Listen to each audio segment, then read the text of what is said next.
Olá lá, boa tarde a todos. Hoje a gente tem uma tarefa interessante, importante. A gente vai desmistificar um mito, certo? Existe um mito no judaísmo que, infelizmente, ele toma conta de muita gente, de nós mesmos, que ele começou há muito tempo atrás e, historicamente, ele foi necessário, em uma certa época do povo judeu. Ele foi necessário, mas hoje em dia ele precisa mudar. A nossa forma de ver precisa mudar. É interessante notar que muitas vezes tem coisas na história que sempre aparece no Passuco, Binush Nodor Vador. A gente tem uma obrigação, a priori, de analisar a história. Ver o que acontece na história, como a Kadosh Baruch Hu, ele, de certa forma, influencia a história, como as coisas acontecem em determinados momentos que mudam o caminho, mudam o percurso que o mundo está seguindo. A gente vê coisas na história que acontecem de repente, ou era inesperado, ou mudou de ordem, mudou de caminho, que é muito interessante. Então, por exemplo, vamos pensar na questão da tecnologia. O mundo, durante 5.000 anos, nada, zero de tecnologia. Ninguém nem pensou em ondas de rádio, em eletricidade, em Wi-Fi, nada disso existiu. De repente, nos últimos 100 anos, de repente, isso acontece. Por quê? Por que foi dessa forma? Então, uma das explicações diz o seguinte, olha, uma das coisas mais perigosas do mundo é quando a pessoa ele tem um avanço tecnológico sem um avanço ético. Se você pegar uma criança, por exemplo, uma criança pequena, 5, 6 anos, e der para ele uma. E der para ele. Não, vamos pegar alguém mais velho, desculpa.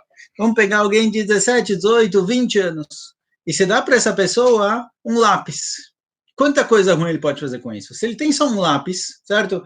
Alguém é de 18 anos que não tem nenhuma consciência, não tem nenhuma noção, antiético. Se der para ele um lápis, o que ele pode fazer com isso de ruim? Nada, ele pode cutucar alguém. Se dá para ele uma faca, já pode fazer uma coisa pior, certo? Ele já pode machucar alguém de verdade. Se dá para ele uma arma, ele pode machucar não uma pessoa, ele pode machucar dezenas de pessoas. Se der para ele uma bomba atômica, pode acabar com meio mundo, certo? Quando existe um avanço tecnológico, você passa do lápis para a faca, para a arma, para a bomba atômica, ou se a gente pensar nas guerras que tiveram antigamente, você passa da espada, do arco e flecha, para uma arma, para realmente uma bomba atômica, se você não tem um avanço ético junto com isso, a destruição pode ser muito grande. Você pega um país que ele não avançou eticamente, ele não consegue, ele não compreende a necessidade de ter paz, de se dar bem com os outros, de ajudar, e você dá para ele uma arma com poder, não é infinito, mas com um poder muito grande, você pode acabar causando uma destruição muito grande. A tecnologia, ela fez o mundo evoluir muito rápido, de forma que a gente pode acabar perdendo o controle.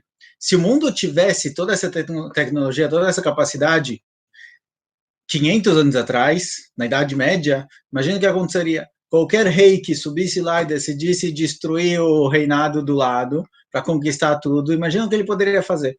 Então, o mundo ainda não tinha avançado eticamente a ponto de poder receber esse avanço tecnológico. Então, a Kadosh Baruch Hu deixou isso para o fim. Deixou isso depois que o mundo passasse por um avanço muito grande.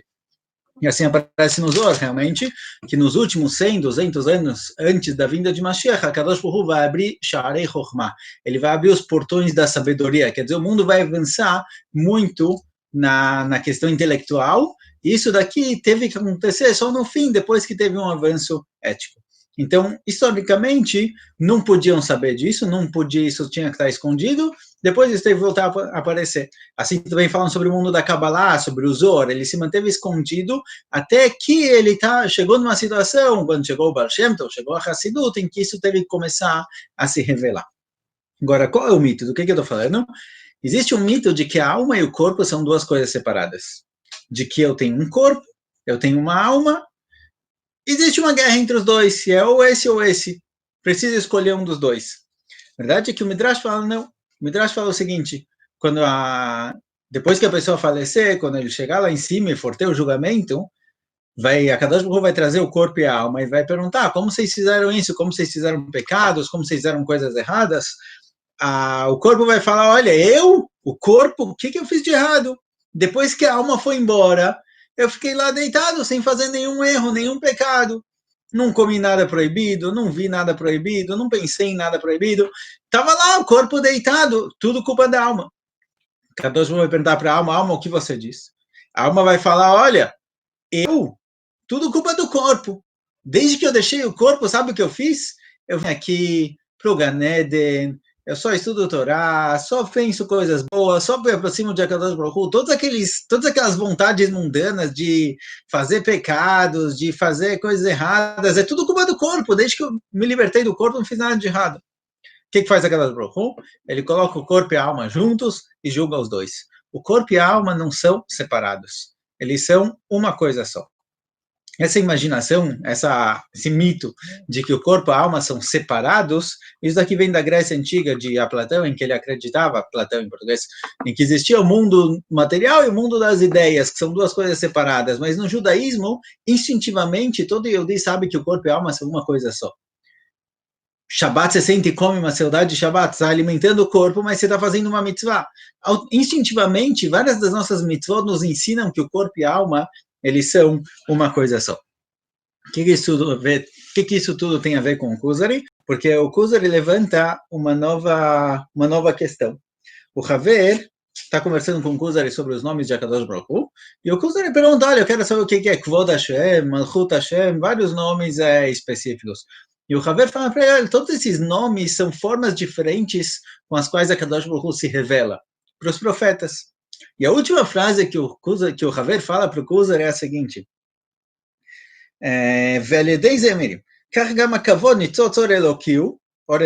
assim também Kvod Hashem é uma faísca divina, da luz divina, a poela lama eloca, ela se revela Be'eretz eloca, na terra do povo judeu, na terra de Am Israel.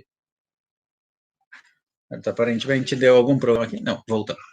Certo? Fala o Haver para o Kuzer, olha, a Kadosh Baruch Hu, ele se revela para os profetas, ele procura o povo escolhido na terra escolhida. O Kuzer fala, peraí. Olha, povo escolhido, a gente conversou já bastante, o primeiro Maamar, você me explicou sobre o povo judeu, quem ele é, de onde ele veio, mas terra escolhida? O que é terra escolhida? Que existe um terreno, um lugar onde a Kadosh Baruch Hu se revela e só lá e não em outros lugares? Será que existe um lugar material? Povo, quando você fala de um povo escolhido, existe uma alma, cada Yehudi, cada pessoa do mundo ele tem uma alma, então essa alma é a conexão especial da pessoa com o Kadosh Baruch Hu, então ele se revela justamente para um determinado povo, para um determinado tipo de alma, isso eu aceito, mas falar que existe uma terra escolhida, existe um lugar físico, material nesse mundo que Deus só se revela nesse lugar, o que tem a ver? Corpo e alma, material e espiritual são duas coisas separadas. A nevoá, está falando que a nevoá, que a conexão espiritual com o Kadosh Baruch Hu, ela só se revela em um terreno, em uma terra específica? Como assim? Como funciona isso? E a partir de agora, não muito comprido, mais para frente a gente vai falar um pouco mais, mas agora o Haver vai começar a explicar um pouquinho para o rei de Kuzar o que é Eretz Israel, por que essa terra foi a terra escolhida e por que somente em Eretz Israel a nevoá ela pode acontecer. Certo? Ela não acontece em qualquer lugar, ela acontece justamente aqui, e como a gente falou, o segundo Maamar, o Maamar Sheni, ele é conectado com o livro de Shmot. O livro de Shmot fala principalmente sobre a questão da profecia, o Mamad Ar-Sinai, em que o povo judeu recebe a profecia diretamente de Akadosh Baruch Hu. Então, Maamar Sheni, o Haver vai explicar bastante sobre como funciona a profecia, como alcançar ela, o que ela significa.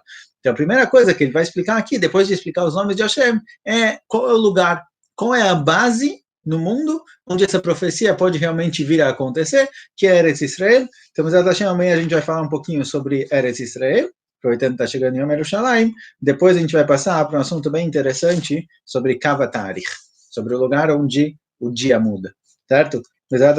Amanhã a gente continua.